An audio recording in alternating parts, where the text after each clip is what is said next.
data. Jadi hari ini kita akan mengulang kembali beberapa materi tentang bagaimana cara menyajikan data. Itu ada beberapa cara, nanti kita lihat di handout-nya. Kemudian juga bagaimana cara menentukan mean, nilai rata-rata, kemudian nilai tengah, median, dan juga modus. Ya, nanti ketika Ibu menjelaskan atau kita ketika kalian bertanya atau memberikan pendapat, atau kalian ingin bertanya dan memberikan pendapat, itu silahkan langsung dipotong. Jangan melalui chat. Kenapa? Ketika Ibu share screen, kemungkinan Ibu nggak sempat mengecek chat kalian. Jadi misalnya nanti ketika Ibu menjelaskan kalian ada yang nggak paham, ada kendala atau di mana, itu langsung dipotong saja, langsung ditanya, Bu, saya mau bertanya, seperti itu. Ya, bisa dipahami ya? Bisa, Bu. Oke. Kalau nggak salah Ibu, pekan lalu kita udah sempat sedikit saja membahas ya mengenai peta konsep statistika. Hari ini kita akan melanjutkan melihat bagaimana cara menyajikan data. Jadi ada beberapa cara, salah satunya adalah langkah yang paling pertama harus kalian lewati ketika kalian ingin menyajikan data, terutama data berkelompok, yaitu dengan menyajikannya ke dalam bentuk tabel. Jadi kita nggak bisa sembarangan begitu kalian lihat data mentah seperti ini.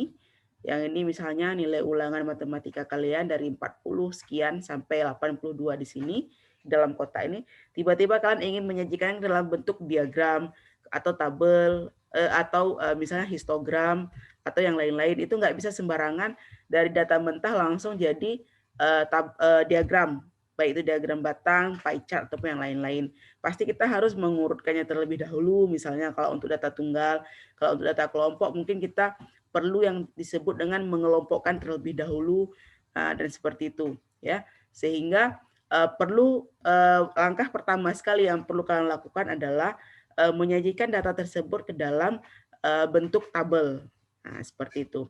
Nah, untuk data kelompok ya sebagaimana telah kalian membaca di handout sebelumnya juga. Kemudian beberapa dari kalian juga sudah mengerjakan post test, kemudian pre-test juga, dan kuis, dan banyak di antara kalian juga yang benar saat mengerjakannya. Nah ini kalian harus tahu lebih dahulu apa yang disebut dengan jangkauan, kemudian banyak kelas interval, kemudian juga panjang kelas interval, kemudian batas kelas juga harus kalian tahu, baik itu batas atas maupun batas bawah. Kemudian tepi kelas juga kalian harus tahu, yaitu tepi kelas atas, tepi kelas bawah. Nah, pada dasarnya untuk memahaminya cukup gampang ya. Jangkauan itu adalah selisih nilai paling besar dari data. Misalnya pada data yang kalian lihat ini, itu nilai paling besarnya mungkin kalau nggak salah Ibu 89 di sini, ini dia. Kemudian nilai terkecil adalah 30, ya kan? Jadi kalian lihat dulu, kalian urutkan dulu data ini. Kalau di mungkin kalau secara manual mengurutkan data yang terlalu banyak itu agak kesulitan. Jadi kalau kalian ingin mengurutkannya sebaiknya menggunakan Microsoft Excel seperti itu. Ya. Jadi kalian urutkan dulu datanya, kalian lihat angka terbesarnya apa 89, kemudian angka terkecil adalah 30, maka jangkauan adalah selisih dari data paling besar dengan data paling kecil. Jadi 89 kurang 30. Nah, fungsi kita melihat jangkauan ini adalah kita ingin membagi dia menjadi beberapa kelas dengan panjang kelas tertentu. Kan itu tujuannya. Sehingga sebelum kita menentukan panjang kelas, kita menentukan dulu banyak kelas. Artinya kalau ada tabel, banyak kelas itu kan kolom-kolomnya, baris-barisnya, baris 1, baris 2, baris 3, dan seterusnya, itu banyak kelas. Sedangkan panjang kelas itu jumlah data pada tiap-tiap kelas. Nah, itu panjang kelas. Nah, kita dibantu oleh Sturges ya. Jadi Sturges ini membuat sebuah aturan untuk menghitung banyak kelas saat kita ingin mengelompokkan data, yaitu dengan menggunakan rumus 1 tambah 3,3 kali log N. N inilah jumlah data. Jadi kalian lihat dari keseluruhan data yang ada ini ada 45 data, maka log 45 tinggal tekan kalkulator atau pakai Excel, nanti kalian dapat jawabannya dikali dengan 3,3, kemudian ditambah 1, hasilnya adalah 6,45. Nah, ketika kalian mendapatkan banyak kelas 6,45, itu artinya ada 6 baris. 1, 2, 3, 4, 5, 6. Rasanya nggak mungkin kalau 0,45 kita buat tabelnya setengah ya kan, itu agak aneh. Jadi kita bulatkan, kalau dia di bawah 0,5 kita bulatkan ke bawah, artinya menjadi 6. Kalau misalkan dapat hasilnya 6, misalnya 55, itu kan di atas 0,5, kalian bulatnya ke atas menjadi 7 seperti itu. Maka sekarang kalau udah tahu tabelnya ada 1, 2, 3, 4, 5, 6 baris untuk banyak kelas seperti itu. Nah, setelah kalian dapat banyak kelas, sekarang kalian akan menghitung panjang kelas dengan bantuan nilai jangkauan dan nilai banyak kelas. Tadi kita peroleh jangkauan 59, ya kan, selisih tadi. Kita bagi dengan banyak kelas yang sudah kita bulatkan. Karena kita mau meng-create atau membuat tabel yang sejumlah banyak kelas yang sudah kita bulatkan. Seperti itu. Maka kita pakai data yang sudah dibulatkan. Jadi logika demikian. Ya. Maka kita bagi jangkauannya 59 dibagi 6 menjadi 9,83. Nah, kalau di Microsoft Excel, dia akan memakai data 9,83 bulat-bulat. Jadi nggak dibulatkan lagi, jadi mentah seperti itu. Jadi nanti nilainya akan berkoma. Tetapi ketika kita menyajikan data secara manual, seperti yang akan kalian pelajari nanti, kalian harus membulatkannya. Maka panjang kelas yang tadinya 9,83, biar mudah kita menyajikannya, kita bulatkan menjadi 10, karena di atas 0,5. Maka panjang kelasnya adalah 10. Jadi kalau kelas pertamanya dimulai dari angka paling terkecil 30, maka panjang kelasnya adalah 30, 31, 32, 33, 34, 35, 36, 37, 38, 39. Ada 10 panjang kelasnya. Maka ringnya dari 30 sampai 39. Nah, seperti yang kalian lihat di slide berikut. Di sini ya. Nah, itu cara menentukan panjang kelas. Nah, ketika kalian udah tahu banyak kelas, kalian udah tahu panjang kelas, maka kalian tahu batas bawah kelas dan batas atas, tepi bawah dan tepi atas. Nah, bagaimana cara menentukannya? Cukup gampang. Misalnya pada kelas yang pertama, artinya pada baris yang pertama, ya kan? Itu kan dimulai dari 30 sampai 39. Maka batas kelas bawahnya adalah 30, angka terkecil pada kelas tersebut. Sedangkan batas kelas teratasnya adalah 39, batas kelas atas. Itu untuk kelas interval yang pertama. Kalau kelas interval yang kedua seperti apa? Disambung aja datanya. Setelah 39 berarti kan 40. 40, 41, 42, 43, 44, 45, 46, 47, 48, 49. Maka 40 data terkecilnya adalah batas bawah kelas di kelas kedua dan 49 adalah batas atas kelas di kelas kedua. Nah, itu yang disebut dengan batas atas dan batas bawah. Ini kan, maka batas kelas interval kelas pertama adalah 30 dan batas atas adalah 39 untuk kelas pertama. Kelas kedua berarti 40, 49. Kelas ketiga berarti 50, 59. Kelas keempat berarti 60, 69. Begitu seterusnya hingga mencapai data maksimal. Seperti itu yang tadi disajikan di tabel yang pertama sekali. Nah, bagaimana untuk menghitung tepi kelas? Nah, tepi kelas ini pada dasarnya untuk menyajikan data ke dalam bentuk tabel, kita belum perlu tepi kelas pada dasarnya. Tepi kelas ini kita butuhkan ketika kalian menyajikan data ke dalam histogram atau polygon frekuensi ataupun OGIF, atau disebut nama lain dari OGIF adalah polygon frekuensi kumulatif. Nah, maka dari itu kita butuh juga mengetahui bagaimana cara menentukan tepi kelas. Demikian. Nah, tepi kelas ini cukup gampang. Kalau kalian udah tahu batas kelas, batas bawah misalnya 30, maka tepi kelas bawah diambil dari batas bawah dikurang dengan 0,5. Maka 29,5 untuk kelas interval yang pertama. Ya kan? Batas atasnya dipakai untuk mencari tepi atas kelas. Ya kan? Kalau batasnya 39, maka tepinya lebih sedikit, lebih ditambah 0,5. Agar ketika kalian membuat histogram, diagram batang itu dempet, tidak ada space, tidak ada spasi. Maka kita butuh mendekatkan diagram tersebut dengan menggunakan tepi bawah kelas dan tepi atas kelas. Ya. Sehingga kita bisa menyajikan tabel seperti berikut. Nah, seperti ini tabelnya jadinya. Dari data tadi yang diurutkan angka-angka nilai ulangan kalian tadi, yang banyak tadi sampai 45 data, ketika kalian kelompokkan dengan bantuan aturan Sturges, menghitung banyak kelas, kemudian menghitung panjang kelas dengan jangkauan dibagi dengan banyak kelas, dan lain-lain, Maka kalian dapatlah tabel seperti ini.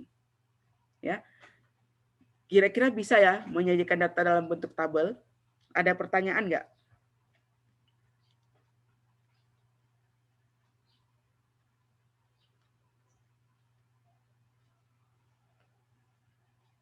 Ada pertanyaan untuk bagaimana cara menyajikan data, kemudian kita kelompokkan ke dalam tabel distribusi frekuensi.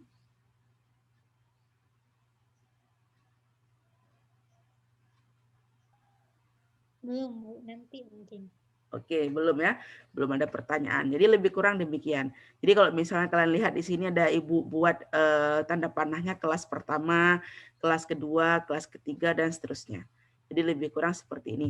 Nah, Ibu rasa mungkin kalau tidak ada yang bertanya, asumsi Ibu adalah kalian sudah cukup paham. Ini juga review, maka Ibu percepat saja. Nah, bagaimana setelah jadi tabel misalnya, bagaimana kita menyajikannya dalam bentuk diagram. Nah, ini contoh yang pertama adalah data tunggal. Jadi data yang kalian lihat pada tabel yang tadi Ibu jelaskan itu data kelompok. Ini kita ulang sedikit data tunggal. Mungkin kalau ada beberapa yang masih lupa atau belum paham. Nah, ketika data seperti ini adalah data tunggal. Kenapa nilainya cuma 1, tidak ada range di antara nilai-nilai tersebut. Ya, cara menyajikannya itu bisa dengan menggunakan diagram lambang, kemudian diagram batang, diagram garis, diagram lingkaran maupun diagram batang daun. Nah, kita lihat contoh berikut. Nah, ini ya yang sudah pernah kalian lihat juga di video pembelajaran Ibu, ya kan?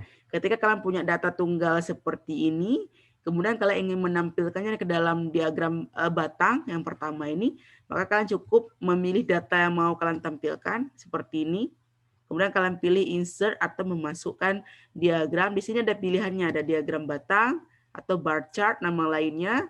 Kemudian ada diagram garis atau line chart. Kemudian ada namanya pie chart, diagram lingkaran. Ada juga diagram statistik, namanya histogram. Seperti yang ingin kita tampilkan nanti untuk data kelompok. Tapi pada data tunggal kita tidak pernah membuat histogram. Jadi histogram itu khusus untuk menyajikan data kelompok. Nah, kemudian ada combo chart. Combo chart adalah namanya combo, kayak kalian beli paket kuota dan seterusnya. Pasti dia ada gabungan-gabungan. Ini adalah gabungan dari diagram batang dan diagram garis. Nah, itu disebut dengan combo chart. Ya, kemudian ada scatter dan lain-lain. Nanti kalian bisa gunakan ketika kalian membuat laporan praktikum misalnya atau laporan penyajian data seperti misalnya pertumbuhan jumlah penduduk dan seterusnya atau di pelajaran ekonomi seperti itu. Nah, nanti kalian pakai juga, tapi prinsipnya sama. Ketika kalian ingin menampilkan sebuah data ke dalam diagram, kalian cukup memilih data tersebut seperti yang Ibu lakukan, kemudian kalian pilih insert, pilih diagram batang yang paling sederhana ini yang pertama, sehingga muncullah diagram batang seperti ini, ya kan? Kalau pakai HP kalian zoom agar lebih besar kelihatannya.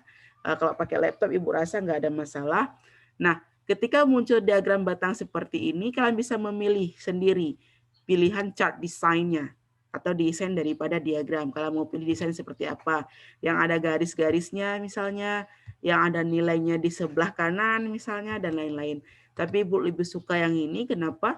Karena ini enggak terlalu ribet, lebih enak dilihat, lebih mudah dipahami, dan secara estetika juga lebih bagus kita lihatnya.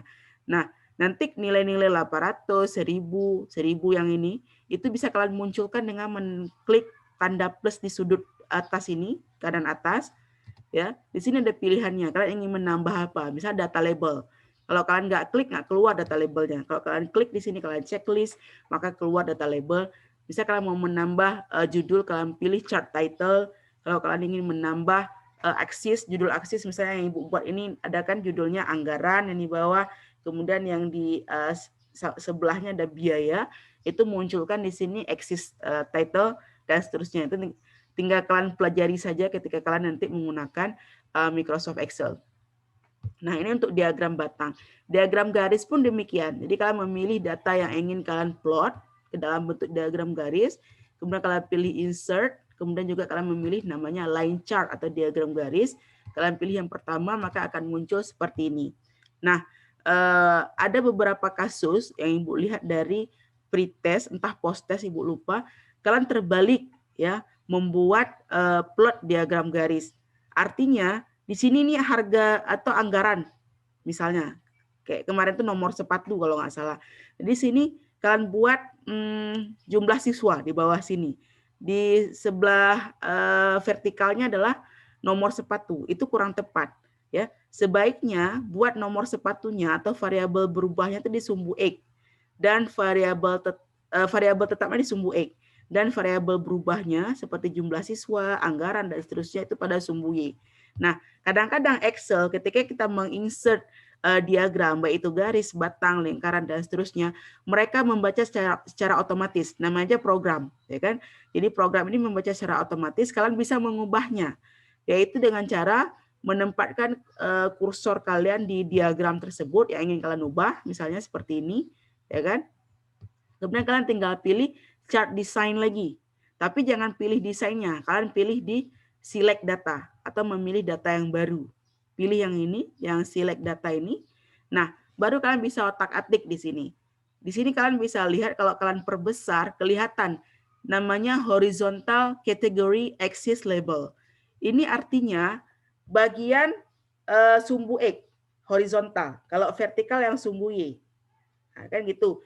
Nah, nilai-nilai pada sumbu X itu sebisa mungkin adalah variabel tetap. Nah, pada tabel ini variabel tetapnya pastikan belanja, pengobatan, pendidikan karena setiap bulan dikeluarkan biaya pendidikan, biaya pengobatan, biaya bensin dan seterusnya. Sedangkan variabel berubahnya pasti anggarannya. Setiap bulan beda tergantung kebutuhan. Kadang-kadang kalian butuh bensin 2 liter bulan ini. Bulan depan mungkin 4 liter karena mungkin perjalanan jauh dan seterusnya. Atau bulan depan lagi karena udah sekolah tatap muka kalian butuh 5 liter misalnya dan seterusnya. Sehingga ini disebut dengan variabel berubah dan kalian tempatkan pada sumbu Y. Jadi ingat ya, variabel tetap itu pada sumbu X dan variabel berubah pada sumbu Y. Maka di sini kalau ketika Excel membaca sumbu X-nya adalah variabel berubah, kalian bisa mengubah sendiri dengan cara mengklik edit di sini, edit, kemudian kalian pilih tanda panah ke atas untuk memasukkan data variabel tetap pada sumbu X. Kalian masukin variabel sumbu X. Maka ketika kalian klik OK, dia otomatis akan berada di sumbu X. Dan sumbu Y membaca otomatis berarti tabel di sebelahnya, data di sebelahnya. Maka muncullah grafik atau diagram garis seperti ini. Nah, diagram lingkaran dengan prinsip yang sama.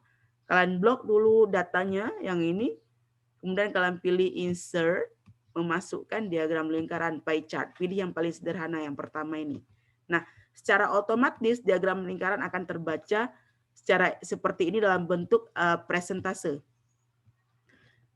Kelebihan menggunakan Microsoft Excel saat kalian membuat diagram lingkaran adalah sudut-sudutnya terbentuk secara otomatis. Jadi kalau datanya besar, misalnya seperti biaya listrik, biaya pendidikan, itu sudutnya langsung terbentuk 90 derajat secara otomatis dengan menggunakan program. Nah, ketika kalian menggunakan cara manual, kalian harus mengulang lagi bagaimana cara menghitung sudut pada diagram lingkaran. Ada yang tahu nggak cara menghitung sudut ketika kalian memplot diagram lingkaran? Itu ada di pelajaran SMP kalau nggak salah Ibu, bahkan SD pun ada pengenalannya.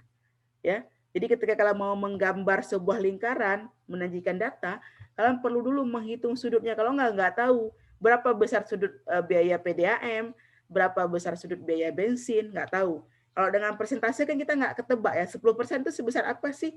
25% itu sebesar apa sih? Kita nggak tahu. Tapi kalau sudut tinggal pakai busur, kita ukur berapa derajat. Nah, ya, di sini Ibu ada buat, di sini ada besar sudut. Kalau kalian mau membesarkannya silahkan di zoom ya. Misalnya yang pertama, belanja kebutuhan pokok. Di sini nilainya adalah Rp800.000. Maka kan harus tahu dulu jumlah daripada anggaran secara keseluruhan dengan menggunakan rumus misalnya, atau kalian jumlah pakai kalkulator juga boleh. 800 tambah 1000 tambah 1000 dan seterusnya itu sama dengan 4000. Berarti ada 4 juta pengeluaran bulanan untuk kebutuhan rumah tangga tersebut gitu. Maka nilai sudut dari belanja kebutuhan pokok atau yang item pertama adalah sama dengan ya kan nilai 800, nilai dia sendiri anggarannya dibagi dengan anggaran total 4 juta dikali dengan besar sudut lingkaran secara penuh yaitu 360 derajat. maka hasilnya adalah 72 derajat. Ya. Atau kalau kalian merasa 72 derajat ini susah dibayangkan, kita lihat contoh nomor 2. Untuk listrik sama PDAM misalnya. Ya. Listrik dan PDAM pengeluarannya adalah 1000. Maka kita buat sama dengan, buka kurung dulu karena ada perkalian lagi, 1000 dibagi dengan anggaran total yaitu 4000, kemudian dikali dengan sudut secara keseluruhan, sudut lingkaran penuh, yaitu 360. Maka hasilnya adalah 90 derajat. Maka yang listrik PDAM di sini itu yang warna orange, yang ini, itu sudutnya kalau kalian lihat kan 90 derajat ini, seperempat lingkaran, atau dalam persentase 25%, karena seperempat, kayak gitu. Nah, maka kalian ukur dengan busur, maka inilah menjadi bagian pengeluaran listrik dan PDAM. Begitu seterusnya, itu kalau cara manual. Jadi agak sulit kita menyajikan data dalam bentuk diagram lingkaran secara manual. Kenapa? Banyak sekali pekerjaannya. Kalau kalian punya HP, Office di HP atau menggunakan laptop lebih baik, itu lebih gampang. Langsung kalian blok data yang ingin kalian plot, kemudian kalian pilih insert diagram batang, maka muncullah seperti ini. Bisa dipahami ya, bagaimana cara menyajikan diagram batang, diagram lingkaran, dan diagram garis. Ada pertanyaan sampai cara menyajikan data tunggal? Kalau tidak ada, kita ingin melanjutkan bagaimana cara menyajikan data berkelompok atau data kelompok ke dalam histogram, kemudian poligon frekuensi, dan poligon frekuensi kumulatif atau nama lainnya adalah OGIF. Seperti itu. Nah, kita lihat dulu PowerPoint-nya di sini. Nah, ini ya. Kan bisa melihat definisinya di sini nanti ya, apa yang disebut dengan histogram, apa yang disebut dengan poligon frekuensi, apa yang disebut dengan OGIF ya. Kita lihat secara keseluruhan di sini ada histogram. Nah, apa yang membedakan histogram dengan diagram batang kalau secara penampilannya? Ada yang bisa kasih pendapat? Ini histogram, diagram batang yang tadi, yang di Excel tadi. Apa yang membedakannya secara kelihatannya?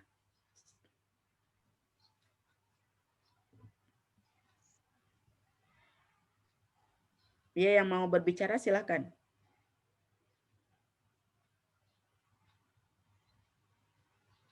Apa yang membedakan histogram dengan diagram batang?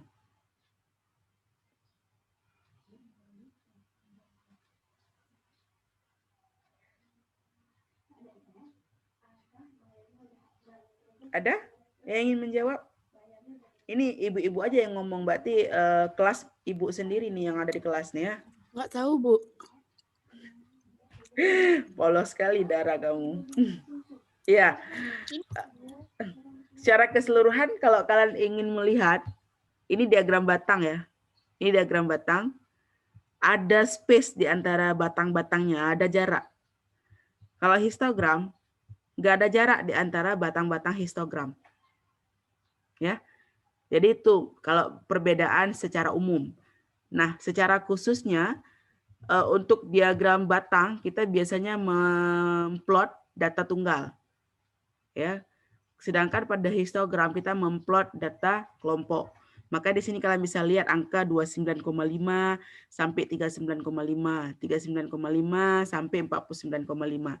Jadi di sini kebutuhan kalian menghitung tepi bawah kelas dan tepi atas kelas. Maka berkoma-koma kan tadi. Nah, ini kebutuhannya untuk ketika kalian membuat histogram seperti itu. Nah, yang mana yang disebut dengan poligon frekuensi? Poligon frekuensi adalah yang warna orange ini pada grafik kedua. Ini ada garis patah-patah yang menghubungkan titik tengah histogram yang satu dengan titik tengah histogram yang lain. Sehingga membentuk garis patah-patah. Inilah yang disebut dengan poligon frekuensi. Kenapa ada kata-kata frekuensinya? Karena kita memplot ya kan, nilai data berkelompok, nilai tengah dari data berkelompok terhadap frekuensi. Nah, gini. Maka disebut dengan poligon frekuensi. Poligon itu kan banyak sudut. Poligon itu banyak, kayak merek sepeda. Poli banyak, kemudian gon itu segi-segi gitu. Jadi banyak segi. Maka dia patah-patah bentuknya seperti itu. Sedangkan OGIF dia agak sedikit berbeda. Pada dasarnya OGIF juga patah-patah, Cuma yang dihubungkan adalah frekuensi kumulatif. Kalau tadi frekuensi, berarti banyaknya data pada kelas-kelas tertentu, kan gitu. Kalau frekuensi kumulatif itu kumulatifnya jumlah dari data sebelumnya gitu. Misalnya kayak kalian menghitung jumlah data positif COVID seperti pada pretest kita sebelumnya. Nah, positif kumulatif itu artinya kumulatif, termasuk yang udah sembuh sekalipun masih dihitung mereka termasuk ke dalam penderita COVID yang positif, walaupun mereka sudah sembuh. Kenapa? Karena kumulatif, jumlah dari yang sebelum-sebelumnya. Tetapi kalau frekuensi saja, berarti jumlah penderita positif hari ini saja, atau hari kemarin saja, atau 2 hari yang lalu saja, itu frekuensi. Tapi kalau frekuensi kumulatif itu jumlah dari pertama COVID terkonfirmasi di PD misalnya bulan 6 sampai bulan 10 sampai hari ini. Itu kumulatif. Jadi jumlah semua daripada frekuensi-frekuensi yang pernah terdata atau pernah terkonfirmasi. Ya. Berarti garis poligon frekuensi itu selalu kayak gitu, Bu, nggak bisa garis lurus gitu? Nggak pernah garis lurus. Kalau poligon frekuensi itu pasti garis patah-patah, karena tergantung daripada titik tengah data. Kalau titik tengahnya mungkin trennya lurus bisa saja, tapi kebetulan tren yang kita plot ini tidak lurus. Jadi ada yang naik sedikit, turun sedikit, naik sangat, turun sedikit. Nah, seperti itu. Jadi kita mengikuti data yang ada, dari data yang kita plot, seperti itu. Oke. Ya. Nah, itu lebih kurang. Nah, bagaimana cara menyajikan data kelompok ke dalam bentuk histogram, ke dalam bentuk poligon frekuensi, dan ke dalam bentuk OGIF atau poligon frekuensi kumulatif? Kita lihat lagi di Excel berikut. Nah, ini dia. Ya. Ini poligon, ini histogram. Yang paling atas, ini ada 2 histogram. Mungkin Ibu menjelaskan yang ini saja, yang gampang. Yang ini nanti kan daripada tambah bingung, tambah nggak paham, jadi ini Ibu skip. Ibu jelaskan yang paling gampang saja yang ini. Jadi pada dasarnya sama seperti kalian membuat diagram batang. Nah, ketika kalian punya kelompok-kelompok nilai seperti ini, kemudian di sebelah kanannya adalah frekuensi. Frekuensi ini tahu ya, banyak data pada ring yang ini, ada 3 data. Ada 3 anak yang mendapat nilai ulangan 29,5 sampai 39,5 misalnya. Nah, ada 6 anak yang mendapat nilai ulangan 39,5 sampai 49,5 dan seterusnya. Sedangkan totalnya dari nilai 29,5 sampai 89,5 itu ada 45 siswa. Jadi kita total frekuensinya adalah 45. Nah, kalian pilih dulu datanya, ya kan, data yang ingin kalian plot. Kemudian kalian insert seperti biasa, pilih diagram batang yang paling sederhana, yang pertama ini, ya kan. Kemudian terbentuklah diagram batang seperti ini. Nah, pada dasarnya ketika kalian memplot pertama kali, diagramnya muncul seperti ini. Namanya diagram batang, ya kan? Pasti dia ada jarak-jaraknya. Nah, agar dia berbentuk histogram, kalian klik 2 kali di diagram batang ini, kemudian kalian pilih ini, format plot area. Bentar ya. Nah, ini ya, kalian pilih format data point. Jadi kalian kliknya jangan di luar batang, tapi di dalam batangnya.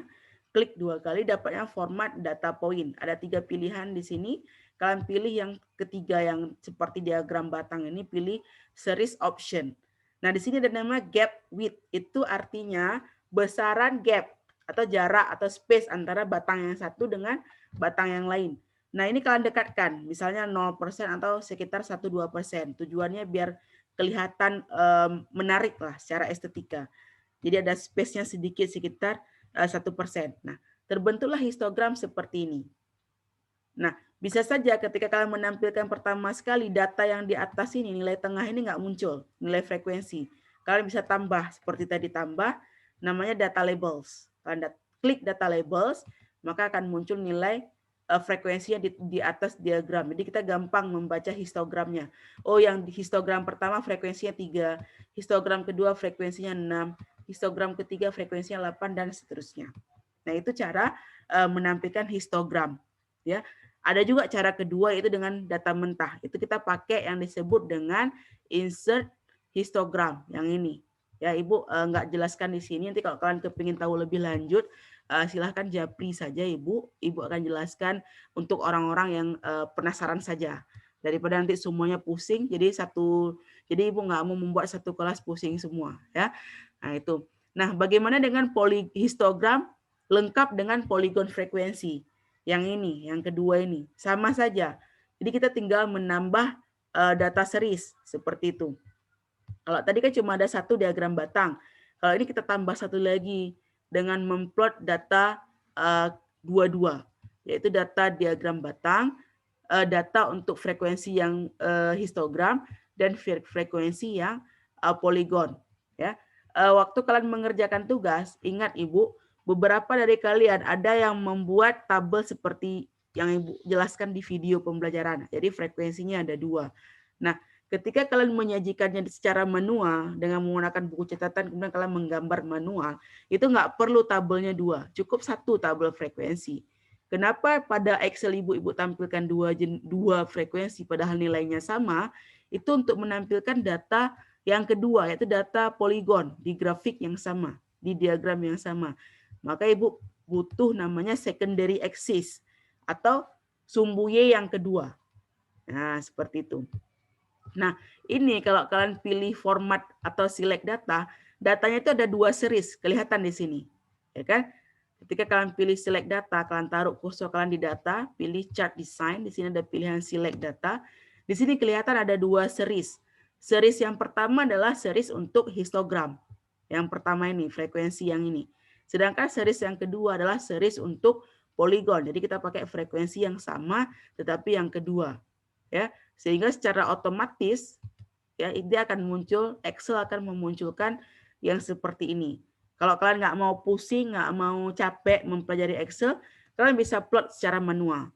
Tinggal plot saja poligonnya di titik tengah. Jadi di tengah-tengah histogram kalian buat titik, di tengah histogram yang bagian atas kalian buat titik, kalian tandai, kemudian kalian hubungkan titik 1 dengan titik 2, titik 2, titik 3 dan seterusnya sampai terbentuk poligon di atas histogram.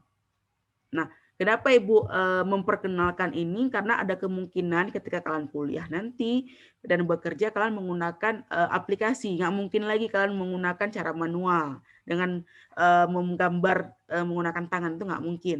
Datanya udah jelimet banget, bisa jadi datanya ribuan, ratusan, ataupun jutaan data. Sehingga butuh yang namanya aplikasi untuk kita mengolah data-data yang kita miliki, seperti itu. Sampai di sini ada pertanyaan?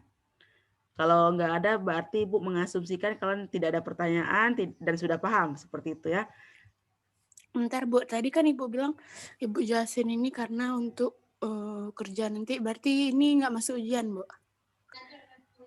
Iya, kemungkinan besar tidak ada dalam ujian dengan menggunakan Microsoft Excel, karena ketika kalian UTBK misalnya atau ujian akhir nasional, kan kalian nggak diperkenankan menggunakan komputer, ya kan, untuk mengolah data. Kalian kan pakai cara manual berarti. Nah, sehingga untuk ujian SMA itu kita nggak perlu. Tetapi ketika Ibu memberikan penugasan, itu Ibu biasanya meminta atau menyarankan kalian menggunakan Excel seperti itu. Tapi itu pilihan. Ibu hanya menyarankan untuk memudahkan kalian. Oke ya, Dara ya. Nah, sekarang kita lihat OGIF. Nah, OGIF ini mirip dengan Polygon. Yang tadi ini yang warna orange, ya kan? Hanya saja OGIF ini dia menggunakan nilai frekuensi kumulatif. Jadi nilai yang kumulatif yang kita gunakan, bukan nilai frekuensi tiap-tiap data. Itu. Jadi ini seperti kalian memplot diagram garis biasa. Nah, kalian pilih dulu datanya di sini. Ini adalah tepi bawah tiap-tiap kelas. Ya, kalau kalian ingin membandingkan, ini ada, Ibu geser sedikit. Nah, ini dia. Nah, ini kan ada kelas-kelasnya nih. Kelas 1 sampai kelas 6. Lihat nilai pertama di setiap kelas, 29,5. Maka kita pindahkan ke OGIF yang kita mau plot tadi. 29,5, tepi bawah kelas pertama. Tepi bawah kelas kedua 39,5, kita pindahkan ke sini. Begitu seterusnya sampai tepi bawah kelas terakhir 79,5, kita tambah satu lagi tepi bawah kelas setelahnya 89,5. Nah, dari nilai tepi bawah ini kemudian kita cari nilai kumulatifnya atau frekuensi kumulatifnya. yang kemarin mengerjakan post test mungkin sudah paham. Mungkin beberapa dari kalian juga belum mengerjakannya sampai hari ini, karena itu ada di kelas ini ya.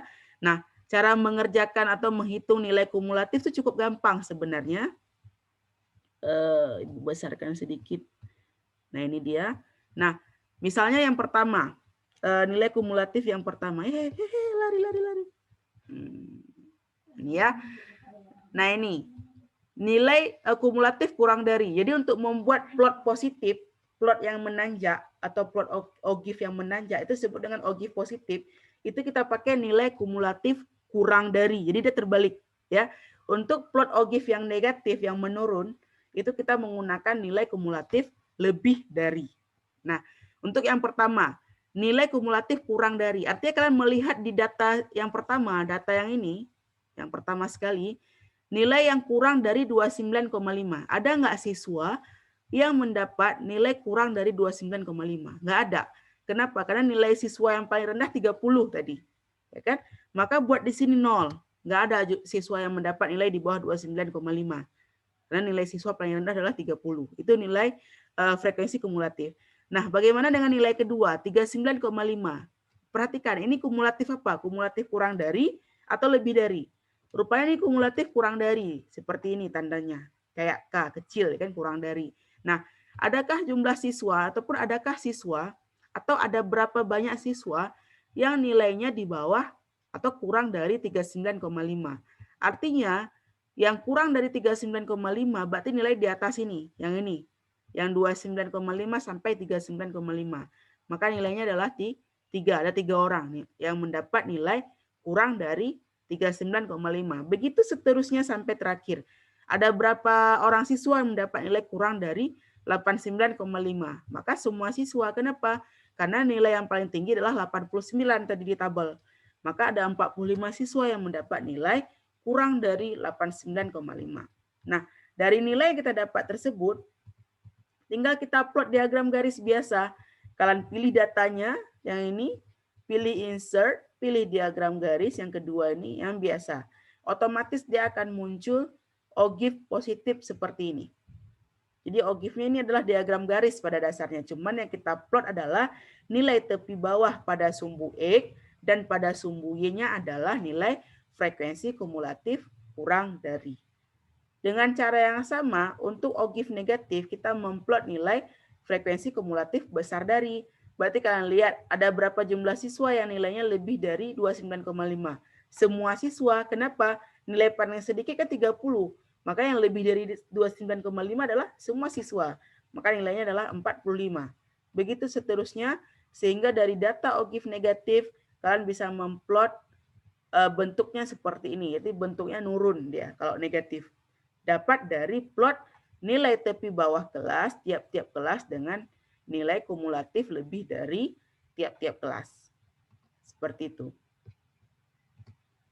Sampai di sini ada pertanyaan atau mungkin tanggapan, atau mungkin Ibu salah menjelaskan, kalian mau membenarkan, ya dipersilahkan. Ada?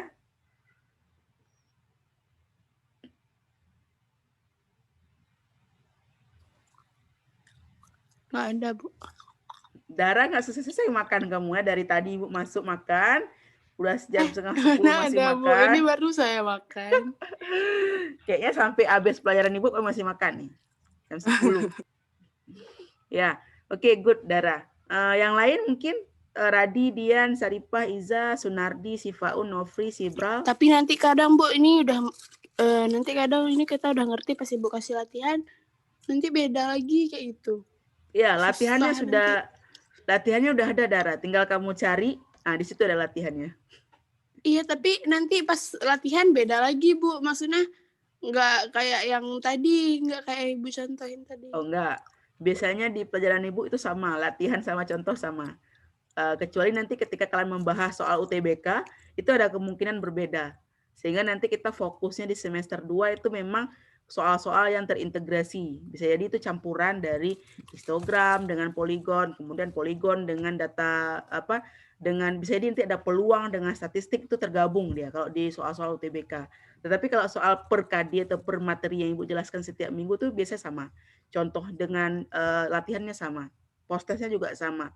Paling nanti berbedanya di angka-angka saja gitu. Oke, Bu. Oke ya. Kemudian yang lain ada yang mau ditanya? Kalau nggak ada, ini kita coba maju sedikit lagi di bagian menyajikan data. Ibu cek masih ada nggak ya?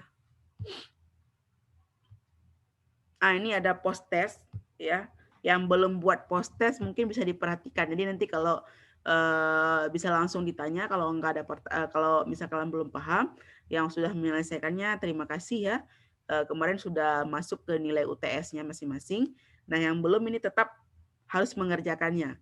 Ya, walaupun memang keuntungannya yang belum mengerjakan ini Ibu sudah menjelaskannya sekarang. Tapi kan beda memang cara kalian berpikir dengan cara Ibu berpikir itu beda. Jadi yang Ibu jelaskan pun mungkin belum tentu nanti ketika kalian mengerjakannya nanti nggak seperti yang Ibu jelaskan. Biasanya demikian. Jadi ada cara berpikir tersendiri ya.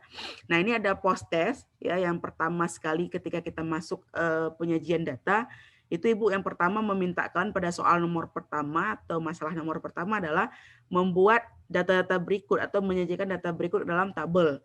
Itu yang pertama. Yang kedua membuat diagram batangnya ya. Ibu rasa sudah jelas tadi. Pertama kalian buat tabelnya dulu. Ya kan, tabel frekuensi itu kan berarti kan tabel, misalnya di sini keterangan buku SD, buku SMP, buku SMA, buku bacaan. Kemudian frekuensinya ada berapa? Ada 56.000, 61.000 dan seterusnya.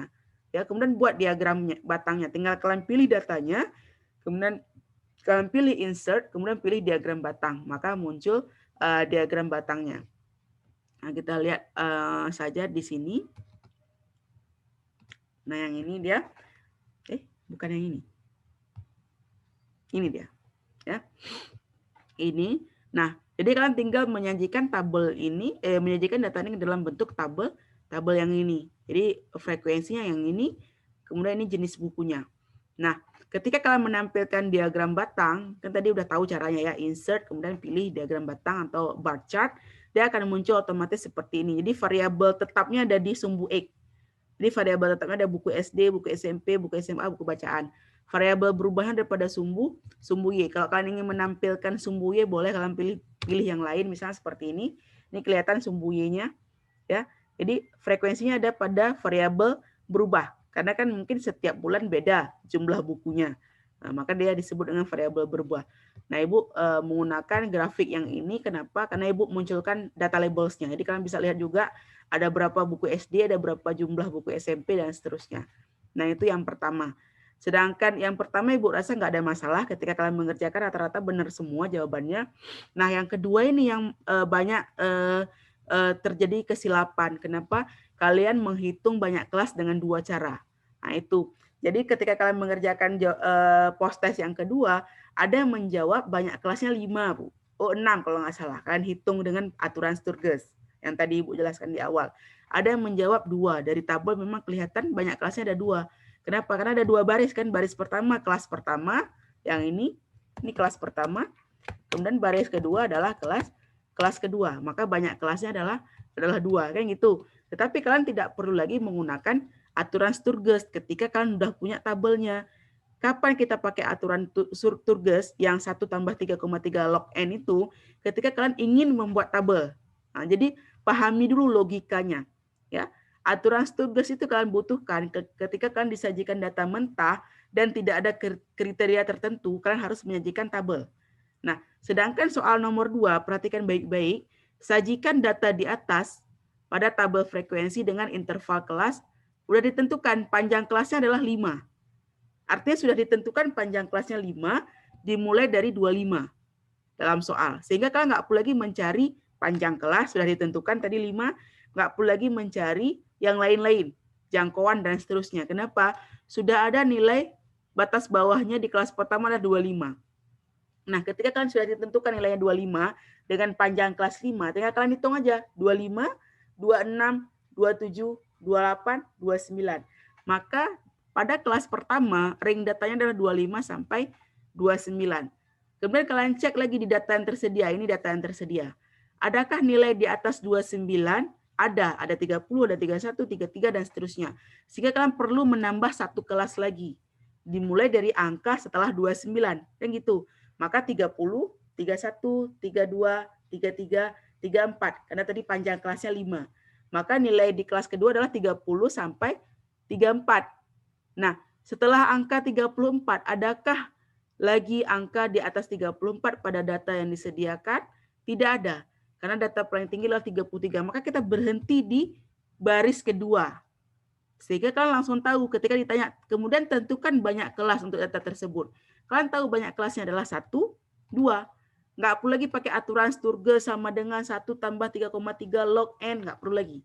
Karena udah langsung tersajikan tabelnya. Yaitu banyak kelasnya adalah 2, panjang kelasnya diketahui 5, kemudian frekuensi tinggal hitung pada data. Hitung jumlah data yang angkanya 25 sampai 29. Hitung di sini. Ada berapa jumlah data? Ada 10, maka buat frekuensinya 10. Ada berapa jumlah data yang nilainya 30 sampai 34? Kalian hitung di sini. Ada berapa jumlah data? Ada 20 data, maka buat 20. Kemudian kalian total 10 tambah 20, 30. Inilah tabel yang Ibu minta. Disebut dengan tabel frekuensi. Atau tabel distribusi frekuensi data kelompok. Inilah dia tabelnya. Cukup sederhana ya, cuma ada 2 kelas. Kemudian tentukan banyak kelas. Banyak kelas adalah kelas pertama, kelas kedua. Maka banyak kelasnya adalah 2. Nah, seperti itu jawabannya. Sesederhana itu. Ya. Sampai di sini masih ada pertanyaan? Kalau nggak ada berarti lanjut lagi, kita lanjut. Nah, post-test sudah kita bahas. Kemudian ada PR kalau nggak salah. Nah, ini banyak yang belum mengerjakan di kelas nih. Ya, ada beberapa yang belum mengerjakan. Kemudian ada juga yang sudah mengerjakan, Ibu kasih feedback untuk revisi, tapi tidak direvisi, Ibu nggak tahu kenapa. Apa nggak cukup waktu untuk merevisi atau nggak mau lagi merevisi. Jadi kalau misalnya ada penugasan dari Ibu, tapi penugasannya belum ada kunci jawaban. Yang ada kunci jawaban kan 2 biasanya, pretest, kuis, itu yang ada kunci jawaban. Itu tidak ada mengulang, karena sudah ada kunci jawaban. Kalau kalian ingin memperbaiki nilai, nanti ada soal tambahan dari Ibu. Kalian tinggal jawab Ibu saja kalau mau, ya kan? Sedangkan untuk post-test, kemudian PR itu kan esai. Nah, kalau esai ini memungkinkan kalian untuk melakukan revisi. Jadi nanti Ibu kasih feedback, jawaban kalian kan Ibu kasih feedback, yang ini belum tepat, yang ini sudah tepat, diperbaiki di sini, Ibu tunggu revisinya. Biasanya Ibu seperti itu di private message di Google Classroom, itu silahkan diperbaiki. Artinya kalian diberi kesempatan untuk memperbaikinya, melakukan revisi, itu dipersilahkan. Ya. Nah, untuk PR seperti yang Ibu jelaskan tadi, ya. Ini yang pertama kalau nggak salah disuruh buat histogram sama poligon frekuensi.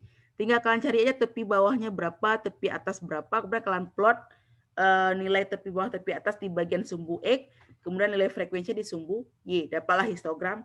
Kemudian plot nilai tengah dari histogram, dapat poligon frekuensi. Itu yang pertama. Yang kedua itu OGIF.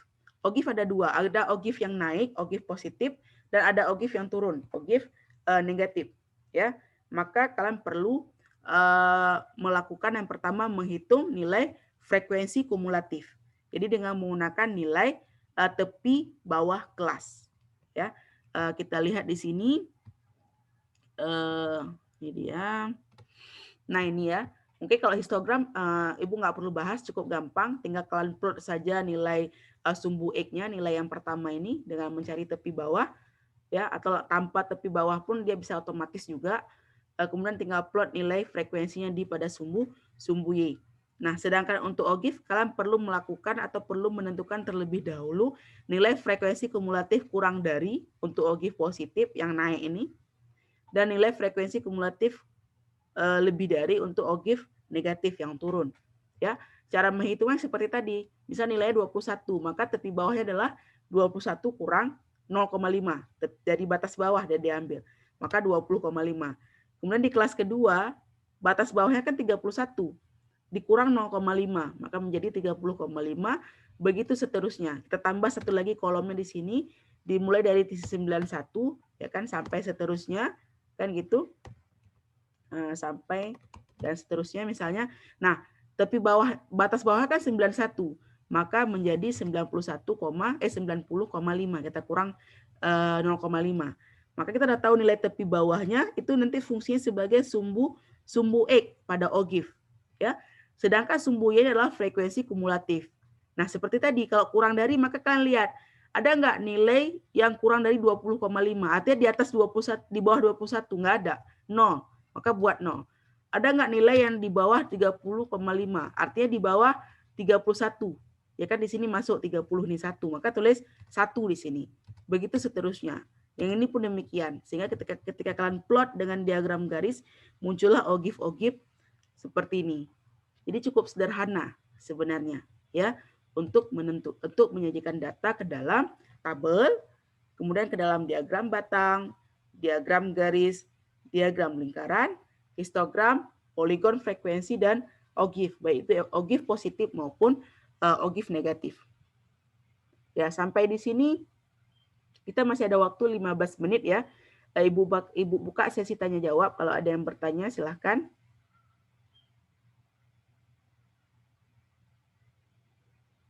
Ada yang mau tanya atau memberikan tanggapan atau komentar, dipersilahkan.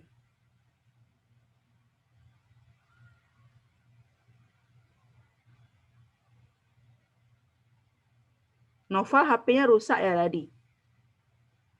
Kenapa banyak kali main game ya sampai rusak HP? Radi? Halo Radi. Tadi kamu yang kabari Ibu, Novel HP-nya rusak. Kenapa ya? Radi? Nih Radi bolos nih, ada. Iya, Bu. Kenapa Ya, HP Bu. rusak? Banyak kali main game ah? Nggak tahu, Bu. Dia kabari kamu? Jatuh, Bu. Kapan dia kabari kamu?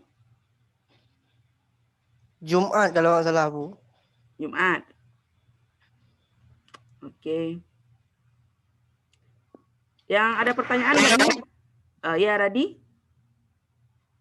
Ada pertanyaan? Mungkin Sunardi mau bertanya atau yang perempuan Nofri ya. Nofri Bu udah lama nggak dengar suara Nofri. Nofri? Ada yang mau ditanyakan? Halo Nofri. Coba dulu Ibu lihat muka Nofri nih. Udah lama Ibu nggak lihat Nofri. Sunardi juga nggak pernah lihat lagi mukanya nih. Halo. Nofri nggak ada orangnya ya? Bolos ya? Sibral? Sibral ada orangnya nih? Sibral? Yoi. Yoi. Oke, good. Nofri nggak ada orang ya? Nih Alpa berarti ya, cuma masuk-masuk doang ya. Yang perempuan ada semua nih, Dian, Iza Zayana, si Paun. Si Paun tadi nggak ada paket ya? Saripah. Iya, Bu. Oke.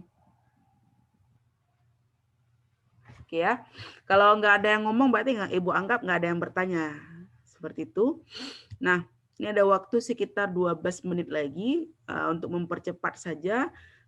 Kita lihat materi yang kedua kita. Yang pertama sudah menyajikan data.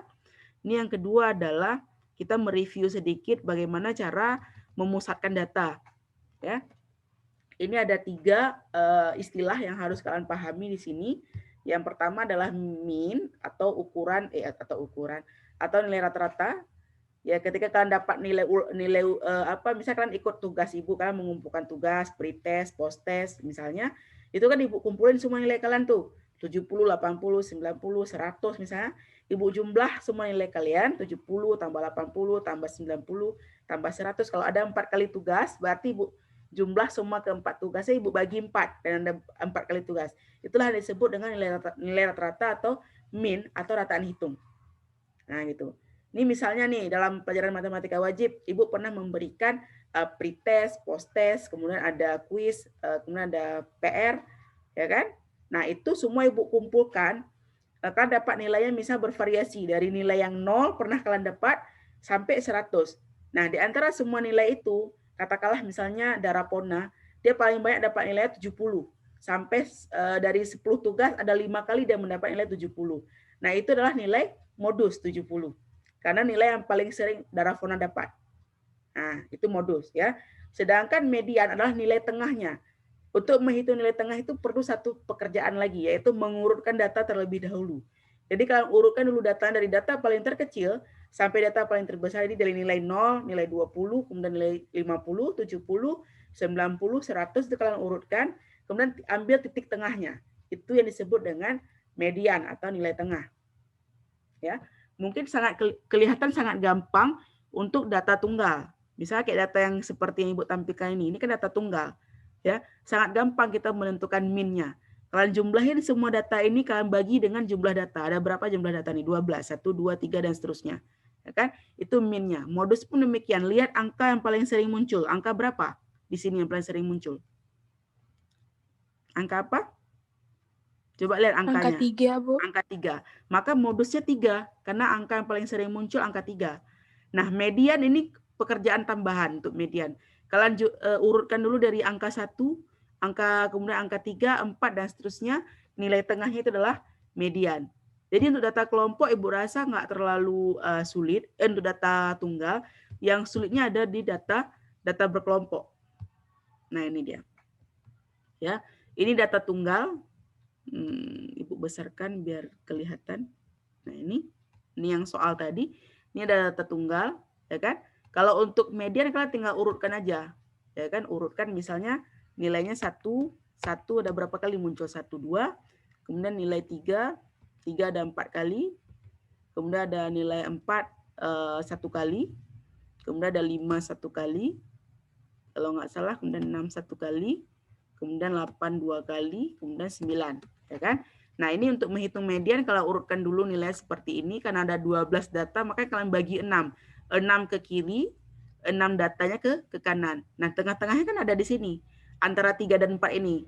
Maka median adalah antara nilai 3 dan 4. Berarti 3 tambah 4 bagi 2. Nilainya adalah 3,5. Itu median. Ya kan? Kalau misalnya datanya ganjil, misalnya data cuma sampai sini, sampai angka 8. Kan data ganjil ini 11, berarti kalian bagi 5. 5 ke kiri, kemudian 5 ke kanan. Ya kan? Nah, kalau misalnya kita sudah membagi data seperti ini, lihat nilai tengahnya yang ini. Yang pertama, yang 1 biji ini. Maka nilai tengahnya adalah 3, atau mediannya adalah 3. Nah, seperti itu. Nah, ada cara lain kalau kalian menggunakan Microsoft Excel, itu kalian pakai rumus. Ya kan? Nah, rumus ini bisa kalian pakai untuk menghitung data tunggal maupun data kelompok. Tetapi ini kita nggak perlu lagi menggunakan rumus dari atau formula dari buku. Nah, ini cara cepatnya.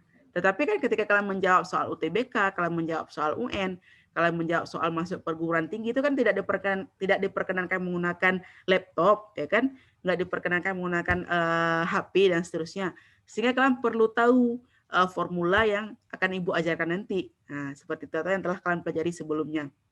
Nah, untuk formula Excel sendiri ini membantu kalian saja. Jadi Ibu perkenalkan saja. Misalnya min, itu kalian tinggal buat sama dengan average atau average bahasa Inggrisnya. Atau rata-rata kalau diterjemahkan. Ya kan? Jadi cara menghitung min adalah kalian pakai average. Dia nggak boleh salah. Kalau salah dia nggak akan muncul dari laptop kita. Kalau benar dia akan muncul pilihan-pilihan seperti ini. Average, kemudian kalian buka kurung. Pilih data yang mau kalian hitung nilai rata-ratanya, yang mana-mana saja. Kemudian kalian tekan enter, dapat 4,5 nilai rata-ratanya. Modus pun demikian, ya kan? Modus kalian buat sama dengan ketik mode, nanti akan muncul pilihan mode yang mana, mode yang atas apa mode yang bawah. Kita pilih mode yang pertama, ya kan? Nah, pilih yang semua datanya, kemudian kalian enter, dapatlah modusnya adalah 3 sebagai angka yang paling sering muncul. Median pun demikian. Kalian buat sama dengan, kalian tulis median. Nah, ini muncul rumusnya di Excel, artinya ada dia rumusnya. Kalian buka kurung, pilih datanya yang mau kalian hitung median, enter, maka dapatlah nilai median adalah 3,5. Jadi itu cara yang paling gampang untuk menghitung modus, min, dan median. Baik itu data tunggal maupun data kelompok. Nah, tetapi ya Ibu perlu menjelaskan bagaimana cara kalian menghitung min, median untuk data kelompok. Kenapa? Karena kebutuhan tadi. Ya, kebutuhan mengikuti ujian lulus dari SMA dan masuk ke perguruan tinggi. Atau ketika kalian bekerja nanti tetapi kalian nggak punya gadget misalnya. Kalian kerja di daerah terpencil misalnya, tiba-tiba HP-nya hilang, laptopnya dicuri, ya kan? Itu banyak kemungkinan lah, kita nggak tahu ke depan seperti apa. Nah, kalian nggak punya gadget, terus kalian harus menyajikan data, kemudian menghitung rata-rata dan seterusnya, ya kan? Maka kalian butuh ilmu ini. Atau ketika kalian bekerja dengan orang lain misalnya. Kalian bekerja dengan orang lain di kampung-kampung, di daerah terpencil. Nah, orang tersebut nggak punya gadget, kalian punya. Kalian oke lah, bisa kalian olah dengan menggunakan Excel dan seterusnya. Tapi orang nggak punya. Nah, kalian ajarkanlah rumus-rumus ini kepada orang tersebut sehingga mereka walaupun dengan segala keterbatasannya mereka tetap bisa mengolah data statistika. Nah, itu dia tujuannya sebenarnya. Ya, bisa dipahami ya? Ada orangnya nggak nih? Nggak ada yang jawab? Bisa, Bu. Bisa ya? Oh, berarti Ya. rumus ini yang dipakai kalau ada kan, Bu, ini kan pelajarannya udah pernah dipelajari waktu itu. Yang kalau misalnya tadi Ibu contohkan kan masih sedikit angkanya. Ada yang kalau lebih banyak kan emang ada rumus khususnya tuh, Bu. Saya lupa. Di layar kamu udah kelihatan belum rumus khususnya? Oh, ini rumus khususnya, Bu? Iya, ini rumus kayak khususnya. beda gitu. Enggak, mungkin karena kamu jarang mengulang, jadi terlihat beda ya. Nah, ini rumus khususnya ini. Jadi kalau tadi kan data tunggal itu kan kita bisa langsung jumlah pakai kalkulator, tekan, bagi datanya gitu kan. Kalau data-data kelompok kita menggunakan rumus-rumus yang ini. Jadi ini untuk rumus min, atau ini untuk rumus modus, kemudian ini untuk median. Nah, kira-kira ini bayangan dulu ya, karena sepertinya hari ini kita nggak terkejar untuk melengkapi review hari ini. Nanti kita bisa lanjut sedikit lagi ini di pekan depan ya. Terserah nanti apa kita pekan depan, mungkin kita tatap muka, nanti Ibu akan jelaskan di sana. Kalau belum tatap muka pun kita akan pakai Zoom sebentar untuk menjelaskan bagian yang ini saja untuk review. Nah, waktu kita ada sekitar 4 menit lagi. Kalau ada yang mau ditanya silahkan.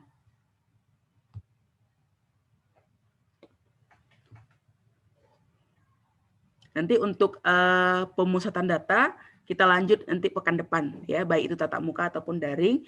Nah, ketika proses reviewnya sudah selesai, mungkin Ibu ambil waktu sekitar 15 sampai 30 menit untuk pekan depan, kita akan lanjut dengan materi yang baru yaitu ukuran letak data. Pada dasarnya materi yang baru ini adalah sambungan dari median. Jadi median itu termasuk juga kepada ukuran letak data selain kepada ukuran pemusatan data. Kenapa? Kita menentukan posisi data. Kebetulan median datanya ada di tengah. Karena median itu kan membagi data terurut menjadi 2 bagian sama besarnya gitu. Maka posisinya ada di tengah. Nanti ketika kalian mempelajari ukuran letak data di materi yang baru, ada yang disebut dengan persentil, desil, dan kuartil. Nah, ini mirip dengan median. Rumusnya pun mirip. Cuman ada modifikasi saja. Formulanya juga mirip. Ya. Kemudian ada juga rumus Excel, nanti akan Ibu sampaikan rumus Excel-nya apa saja untuk memudahkan kalian mengolah data menggunakan Microsoft Excel. Nah, itu sama. Kalau kuartil itu, kalau data sudah diurut dari data paling kecil sampai data paling besar, tinggal kalian bagi menjadi 4 bagian sama besar, itu kuartil. Maka letaknya ada sekat 1, sekat 2, dan sekat 3. Kuartil 1 atau kuartil bawah, kuartil tengah atau median, atau kuartil 2 dan kuartil 3, atau data ketiga atau kuartil atas. Kemudian desil, desil pun demikian. Desil itu berasal dari kata-kata deka, deka itu 10. Nah, desil itu membagi data menjadi 10 bagian sama besar. Jadi kalau kita membagi data 10, berarti kan ada 9 sekat di antara 10 data itu. Maka desil 1, desil 2, desil 3, sampai desil 9. Satu lagi ada persentil. Persentil datang dari kata persen, ya kan? Artinya per 100. Nah, gitu kan. Maka membagi data yang terurut menjadi 100 bagian sama besar sehingga ada 99 sekat. Jadi persentil 1, persentil 2, persentil 3 dan seterusnya sampai persentil 99. Ya, mungkin Ibu mau menyapa kalian lagi kalau nggak ada pertanyaan. Ada yang mau buka video nggak? Ibu mau lihat nih masih ganteng-ganteng kah atau masih pada ngantuk semua nih? Atau udah cantik? Atau nggak ada orangnya? Nah, Ibu mau memastikan kalau memungkinkan dibuka videonya, Ibu mau semuanya membuka video karena kita mau mengakhiri pembelajaran kita hari ini.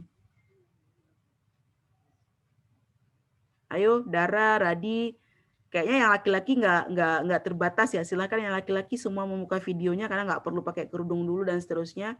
Radi, Sunardi, Sibral, ada Nofri di sini. Nofri bahkan Ibu belum mendengar. Udah tadi ya, udah menyapa Ibu. Nofri, Sibral, Sunardi, Radi, silakan dibuka videonya. Kemudian yang perempuan boleh, ada Dara, Saripah, Dian, Ziza, Sipaun.